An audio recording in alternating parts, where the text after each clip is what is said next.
May bago na naman panlolokong gagawin na. Di umano to si Marcos. Siniguro sa AFP ng iba't ibang ahensya ng gobyerno na kakayanin ang kanilang modernization program sa kabila ng budget cut. Ipinangako pa naman ni Pangulong Bongbong Marcos na gawing world-class ang sandatahang lakas. Nakatutok si Chino Gaston.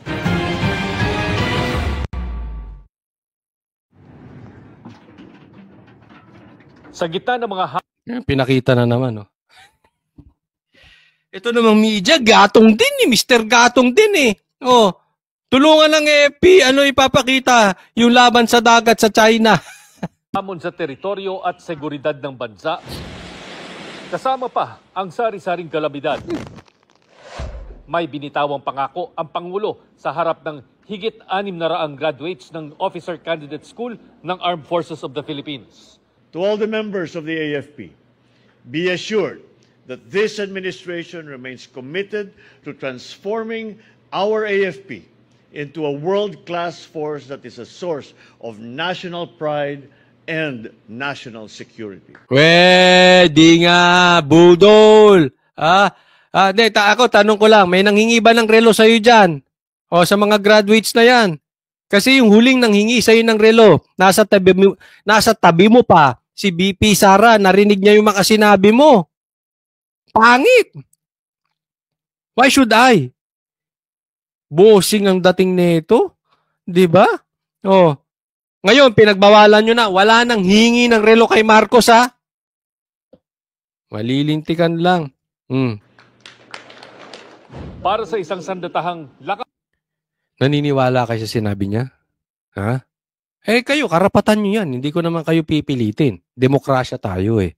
Diba? Kung naniniwala kayo. Pero kung ako tatanungin, budol yan. Wala ngang alam sa nangyayari sa Pilipinas yan si Marcos eh. Di totoo. Diba? Asa na yung 20 pesos na bigas? Asa na yung unit team? Anong pakinabang nung sinasabi nyong pa-windmill? Sige nga Marcos, sagutin mo kami. Anong pakinabang nung windmill mo? Asa na yung pagkakaisa? Binaboy ng pinsan mo, hinayaan mo lang. Para kang tauhan dyan, para kang estatwa. May bobo ka rin eh. Diba? Tapos ganyan, sasabi, asa na yung 20 pesos na bigas? Ngayon, magbubudol ka. Ano sinabi mo? Walang pumasok na baril sa KOJC. Tingnan mo yung pag-iisip mo. Diba? Yan ba yung pag-iisip ng isang presidente? Tapos ngayon, mangangako ka sa ano? Sa mga sundalo? You expect them na maniwala? Siyempre, nandiyan dyan eh. Papalakpak yan. Kala mo gusto ka ng AFP? Dahil andyan si Browner?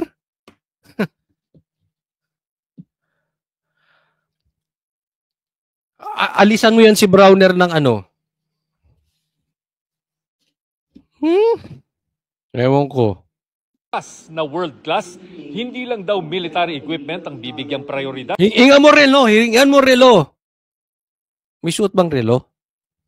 Kundi ang sapat na pagsasanay kung paano ito gagamitin. We will modernize your equipment, enhance your training programs. Yung pangako mo nga pabahay, milyon-milyon pabahay, ni isang bahay ba may nagawa ka na? Pambihira, oh. Ewan ko ha. Basta, karapatan nyo kung maniniwala kayo dito. As far as I'm concerned, in my opinion, kahit pustahan pa tayo, hindi niya matutupad yan. Huwag kayong maniniwala dyan sa tao na yan, mga bagong graduates. No? Huwag naibang inyong pag-iisip. Ha? Ewan ko. Sige nga, pakilagay dyan sa comment section. Naniniwala ba kayo sa pangako nitong si BBM? Ensure that you are equipped to face challenges not just of today, but also of the future. Because together, we build an AFP that will stand as a beacon of strength, of alliance, resilience, and technological excellence. Sarap pakinggan. Patuloy ang pagdating ng mga sarap military ng equipment pakinggan. sa ilalim ng AFP modernization program. Ngayong taon, dumating ang BrahMos supersonic cruise missiles ng Philippine Marines galing India. At ngayong linggo, we saw the arrival of another batch of 5 Black Hawk helicopters which is... Pasakyan mo sa kanya yan. Baka sira-sira pa yan. Tingnan mo kung sasakyan niya.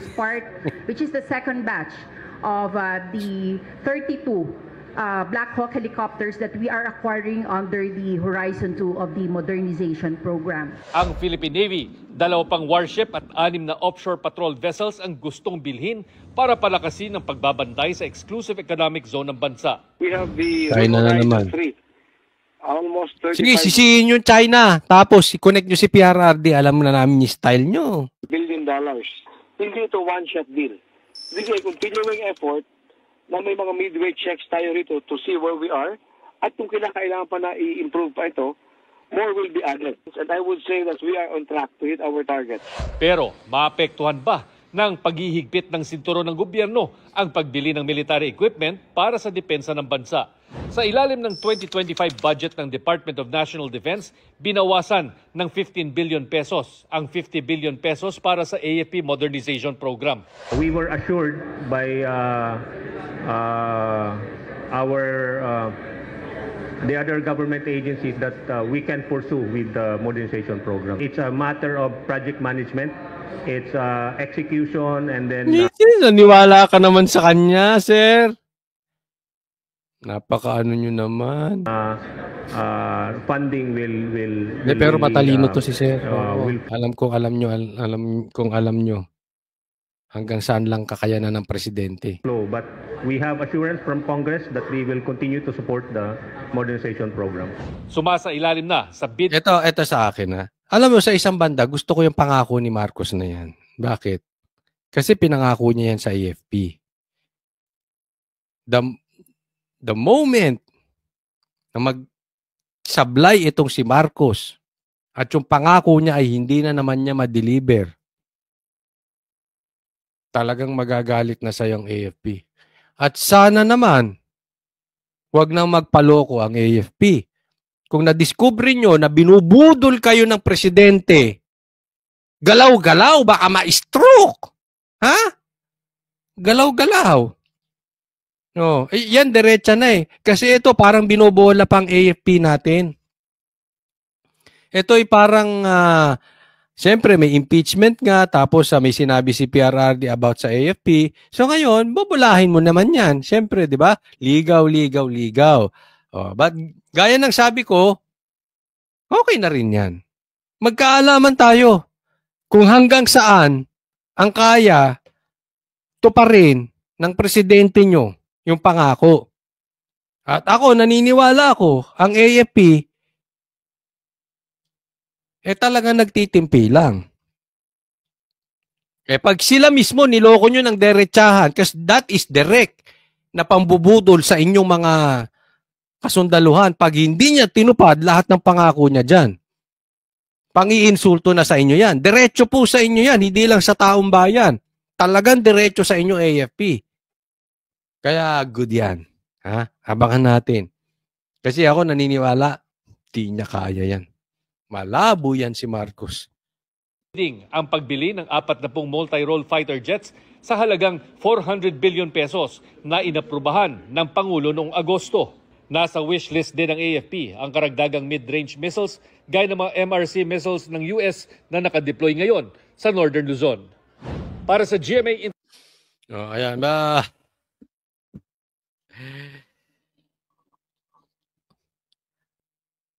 Ewan ko. Basta kami, antayin natin ang AFP.